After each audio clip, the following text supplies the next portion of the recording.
Esse peão parou ou não parou? Essa pergunta divide fãs há 15 anos e a maioria das discussões termina no mesmo lugar, numa briga sobre a intenção do diretor.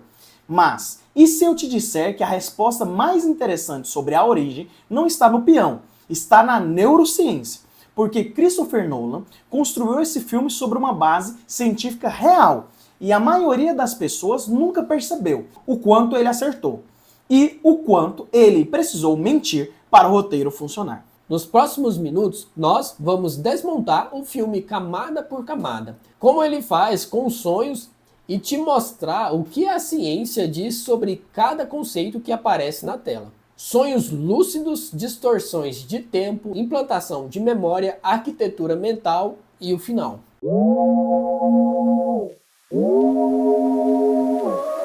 Antes de qualquer coisa, você precisa entender o que acontece no seu cérebro quando você dorme.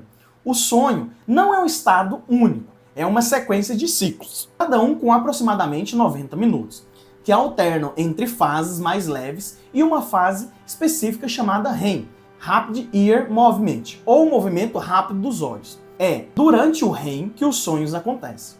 O seu córtex pré-frontal, a parte do cérebro responsável pelo raciocínio crítico, pela lógica, pela noção de realidade, fica parcialmente desligado. É por isso que você aceita coisas absurdas dentro de um sonho, sem questionar. Você está numa festa com seu professor de ensino médio dentro de uma loja de sorvetes que flutua no espaço, e isso parece completamente normal. Se você ainda não nos conhece, o meu nome é Thiago. O meu é Gustavo, e se tá curtindo, já deixa seu like porque ajuda demais. Agora, a origem apresenta os sonhos como ambientes elaborados, construídos conscientemente, com arquitetura precisa e regras físicas consistentes. E aqui está o primeiro ponto onde o filme pega a ciência e torce. Na vida real, sonhos REMs são caóticos, fragmentados e raramente têm a coerência narrativa que vimos no filme. A mente ela não constrói cenários como um arquiteto. Ela os improvisa como um jazz mal ensaiado. E esse mas é importante, existe uma exceção, os sonhos lúcidos. Sonhos lúcidos é quando você sabe que está sonhando dentro do sonho. Parece ficção científica, mas é um fenômeno documentado, estudado em laboratório e reproduzível. O pesquisador Stephen Lamberg, da Universidade de Stanford, foi o pioneiro. No final dos anos 70 e durante os anos 80, ele resolveu um problema que parecia impossível. Como comprovar que alguém está consciente dentro de um sonho? A solução foi elegante. Durante o sonho REM, os músculos do corpo ficam paralisados, um mecanismo de segurança para que você não saia correndo enquanto sonha que está sendo perseguido. Mas os olhos são exceção, eles se movem. Lamberg treinou os sonhadores lúcidos para sinalizarem com os olhos em padrões pré-combinados quando atingissem a consciência dentro do sonho. E funcionou. Os sinais apareciam no eletroencefalograma. Durante o sono REM confirmado. Isso é exatamente o que o filme usa como base. Os personagens mantêm consciência dentro do sonho, exercem controle sobre o ambiente, executam tarefas complexas. E a ciência diz, sim, isso existe, em menor escala, com menor precisão, mas ela existe. Em 2021, um estudo publicado no Current Biology foi mais longe ainda. Pesquisadores conseguiram estabelecer comunicação bidirecional em tempo real com sonhadores lúcidos durante o sono REM. Perguntavam questões matemáticas simples, os participantes respondiam com movimentos oculares enquanto dormiam. E deu certo. Cientistas conversavam com pessoas que estavam sonhando. Nolan estava mais certo do que ele provavelmente sabia. Agora chegamos no conceito mais famoso e mais questionado do filme. A origem afirma que o tempo no sonho passa mais devagar do que no mundo real. 5 minutos reais equivalem a 1 hora no sonho. E um sonho dentro de um sonho multiplica esse efeito. É uma ideia fascinante e a ciência tem uma resposta complicada sobre ela. A percepção de tempo nos sonhos é de fato distorcida, mas não de forma que o filme sugere. Pesquisas com sonhadores lúcidos, aqueles que podem sinalizar em tempo real de dentro do sonho, mostram que os sonhos lúcidos, a percepção de tempo é surpreendentemente próxima do tempo real. 1 minuto de sonho dura aproximadamente 1 minuto, mas em sonhos não lúcidos a história é diferente. A memória do sonho é altamente comprimida. Você pode sonhar uma sequência que parece ter durado horas, mas o sonho REM correspondente durou minutos. O que o cérebro faz é criar uma narrativa retroativamente, preenchendo lacunas, conectando fragmentos, gerando a ilusão de que aquilo durou mais do que realmente durou. Então Nolan não estava completamente errado. Ele estava descrevendo um mecanismo real, a compreensão narrativa de memória onírica, mas atribuindo a ela uma mecânica de tempo que não existe dessa forma. E sabe o que isso significa para o roteiro? Que ele precisava simplificar, porque a memória do sonho é comprimida retroativamente pela narrativa do hipocampo. Não cabe num blockbuster de 148 minutos. E tudo bem. O conceito central do filme implanta uma ideia na mente de alguém de forma que ela acredita que a ideia foi dela, e o mais ousado cientificamente. E surpreendentemente, a ciência tem muito a dizer sobre isso. Primeiro ponto, a ideia de que podemos influenciar o conteúdo dos sonhos de outra pessoa a partir de um estímulo externo. Isso é real. Pesquisadores da Northwestern University desenvolveram uma técnica chamada Target Memory Reactivation, que é a reativação direcionada de memória. Durante o sono, sons associados a memórias específicas são reproduzidas suavemente. O cérebro processa esses estímulos e tende a incorporá-los ao sonho. Em estudos publicados em 2024, participantes que aprenderam tarefas e depois tiveram sons associados reproduzidos durante o sono apresentaram melhor desempenho nas tarefas ao acordar. O sonho funcionou como um laboratório de consolidação de memória. Segundo ponto, é possível fazer alguém acreditar que uma ideia foi originalmente sua quando na verdade foi implantada? Isso também é real. Só que sem precisar de sonhos.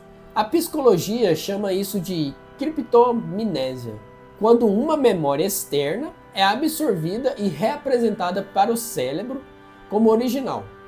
Acontece naturalmente e pode ser induzida. Estudos clássicos de Elizabeth Loftus, pesquisadora de memória de Harvard, demonstraram que é possível implantar memórias falsas completas em pessoas usando apenas sugestão verbal. Memórias de eventos que nunca aconteceram, com detalhes, emoções e convicções total do sujeito. Isso sem sonhos, sem sedativo, sem Leonardo DiCaprio. A origem que Nolan mostra é a versão dramática e cinematográfica de algo que o cérebro já faz sozinho, de formas que deveriam nos preocupar muito mais do que preocupam. No filme, o limbo é o estado mais profundo do sono, onde a mente pode se perder por décadas subjetivas, enquanto apenas minutos passam no mundo real. É o estado onde Mal, a esposa de Cobb, convenceu-se de que a realidade era uma ilusão e se matou para acordar. Esse conceito, perder a capacidade de distinguir entre sonho e realidade, tem um nome clínico real: dissociação. Em casos graves, como na despersonalização e desrealização, pessoas perdem temporariamente a sensação de que o mundo ao redor é real. Tudo parece uma simulação, um sonho do qual não consegue sair. Não é o limbo do filme, mas é próximo o suficiente para ser perturbador. Há também o fenômeno de paralisia do sono, quando você acorda, mas o corpo ainda está na paralisia REM. Você está consciente, mas imóvel, e frequentemente o cérebro preenche o vazio com alucinações, figuras, pressão no peito, a sensação de não estar sozinho no quarto. Pessoas que sofrem paralisia do sono regularmente descrevem exatamente a sensação que o filme tenta replicar: a fronteira entre o sonho e a vigília completamente apagada. O limbo de Nolan é exagero para a dramaturgia, mas ele está descrevendo com liberdade poética estados de consciência que médicos e pacientes conhecem muito bem. Vamos ao peão. 15 anos de debate. E Christopher Nolan respondeu: mais de uma vez. Em entrevista à revista Wirehead, ele disse: há uma visão niilista desse final, mas ele foi em frente e está com seus filhos. A ambiguidade não é emocional, é intelectual para o público. Michael Caine, que interpretou o sogro de Kubrick, foi ainda mais direto. Em 2018, ele contou que perguntou pessoalmente a Nolan nas filmagens qual era a resposta. Nolan disse: quando você está em cena, é realidade. E Caine aparece na cena final. Portanto, segundo o próprio elenco e o diretor, a cena final é real. Mas há algo mais interessante do que a resposta. O peão não era o totem de Cobb, para começar. Era o totem de Mal. Cobb o pegou depois da morte dela. Isso significa que, pela lógica interna do próprio filme, o peão não deveria funcionar como um indicador da realidade para ele. O totem só funciona para o dono original. O verdadeiro totem de Cobb é a aliança de casamento, que aparece em cada cena do sonho e está ausente em cada cena da realidade. Nolan escondeu a resposta em plain sight, à vista de todos, e fez o mundo inteiro olhar para o peão. Isso é Origem de verdade. A Origem não é um filme sobre sonhos, é um filme sobre como a mente constrói realidade, como memórias moldam percepção, como a fronteira entre o que acontece e o que imaginamos que aconteceu é muito mais porosa do que queremos acreditar. E a neurociência concorda com essa premissa de forma assustadora.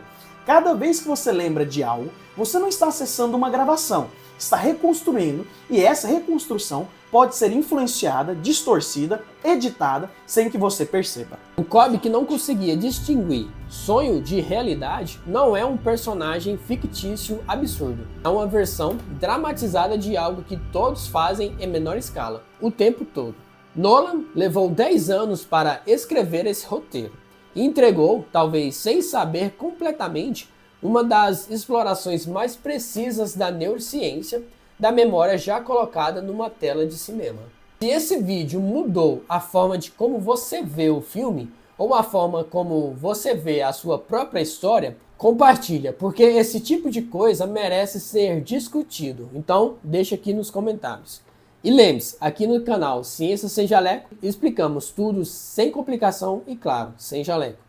Até a próxima.